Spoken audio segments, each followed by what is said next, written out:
آئیے ہم اور آپ مل کر کے نہایت ہی عقیدت و محبت کے ساتھ حضور صلی اللہ علیہ وسلم کی بارگاہ میں کمال توجہ کے ساتھ اس یقین کے ساتھ کہ اگر ہم یہاں درود پاک پڑھیں تو میرے آقا صلی اللہ علیہ وسلم گنبد خضرا شریف میں سماعت فرماتے ہیں، اس یقین کے ساتھ توجہ سرکار کی طرف کر کر کے درود پاک پڑھ لیجیے۔ صلی اللہ علیہ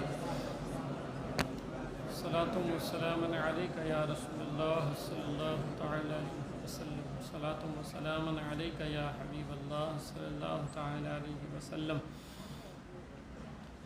حضرات محترم، جیسا کہ آپ جانتے ہیں کہ ہر ہفتہ درود پاک پڑھنے کی اپیل کی جاتی ہے، تو اس ہفتے میں بھی اپیل کیا گیا تھا جو واٹس ایپ گروپ ہے اس پر جو ہے، تو اس ہفتے میں جو درود پاک پڑھے گئے ہیں اس گروپ پر آئے ہیں ان کی کل تعداد جو ہے 16,15,586 مرتبہ درود پاک پڑھے گئے ہیں۔ 16,15,586 مرتبہ اس ہفتے میں لوگوں نے درود پاک پڑھ کر کے اس گروپ پر بھیجا ہے۔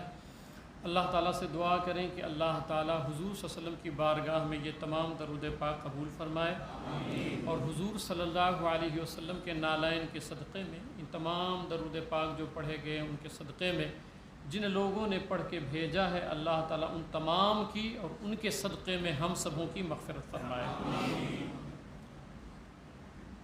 اور اس پر ایک حدیث پاک پیش کر دیتا ہوں پھر بات شروع کی جائے۔ ویسے بھی درود پاک میں اکثر سمجھا رہا ہوں کہ کثرت کے ساتھ جتنا ہو سکے، میں نے کہا بس اس سے اس طرح رشتہ جوڑ لیجئے کہ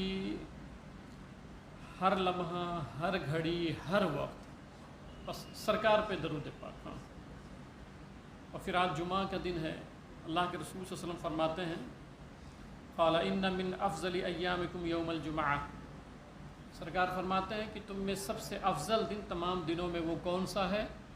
جمعہ کا ہے۔ کیوں؟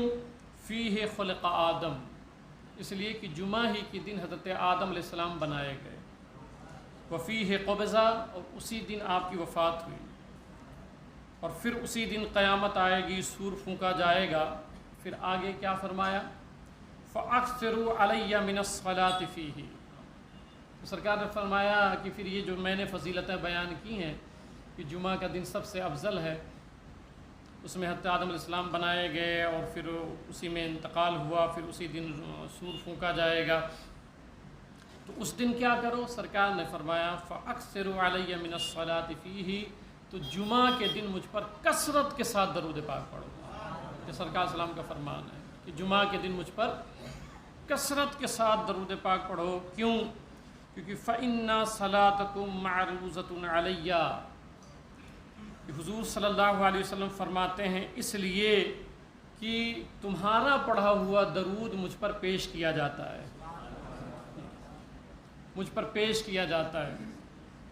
اب صحابی کہتے ہیں قالو، راوی کہتے ہیں کہ صحابہ نے کہا یا رسول اللہ صلی اللہ علیہ وسلم کیف تعرض صلاتنا علیک وقد ارمت، یا رسول اللہ صلی اللہ علیہ وسلم ہم آپ پر درود پاک ابھی تو پڑھ رہے ہیں حیات ظاہری میں آپ کے، اور جب آپ مٹی سے مل جائیں، ارمتا مانے ہوتا ہے مل جانا، تو اس وقت ہم آپ پر کیسے درود پڑھیں کہ جب آپ مٹی سے مل جائیں، یعنی آپ کی وفات ہو جائے، آپ پردہ فرما جائیں، تو آپ پر درود کیسے پڑھیں؟ تو حضور صلی اللہ علیہ وسلم نے جواب دیا اب یہ مسئلہ پوری دنیا میں چھایا ہوا ہے، سرکار زندہ نہیں ہے، سرکار سلام وفات فرما گئے، کوئی مسئلہ نہیں ہے۔ بھئی یہ حدیث پاک سنا رہا ہوں آپ کو، قرآن اور احادیث میں، پورے قرآن میں ایک آیت ایسی نہیں ہے کہ حضور صلی اللہ علیہ وسلم قبر شریف میں زندہ نہیں ہے۔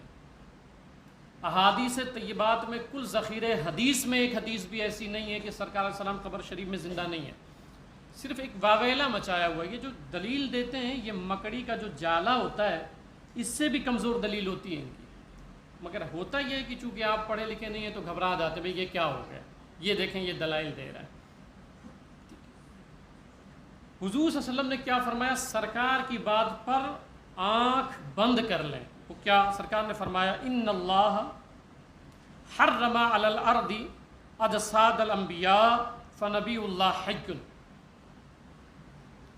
میرے پردہ فرما جانے کے بعد بھی تم درود پاک کثرت سے پڑھتے رہنا اور مجھ پر پیش کیا جائے گا۔ کیوں؟ کیونکہ اللہ تعالیٰ نے زمین پر حرام فرما دیا ہے کہ وہ انبیاء کرام کے جسموں کو کھا سکے. فنبی اللہ حی و یرزق، اور بے شک اللہ کے نبی زندہ ہوتے ہیں اور اللہ انہیں رزق عطا فرماتا ہے قبر شریف میں. یہ ایمان اور عقیدہ بنا ہے ہمیشہ جو سرکار علیہ السلام نے بتایا ہے. ٹھیک ہے، سرکار علیہ السلام نے بتایا ہے. تو آج کے دن کثرت کے ساتھ درود پاک پڑھا کریں. سرکار علیہ السلام کی بارگاہ میں پیش کیے جاتے ہیں. ایک مرتبہ محبت کے ساتھ اپنی بخشش کے لیے بھی پڑھ لیں، پھر بات شروع کی جائے. صلی اللہ علیہ وسلم، صلی اللہ تعالی علیہ وسلم.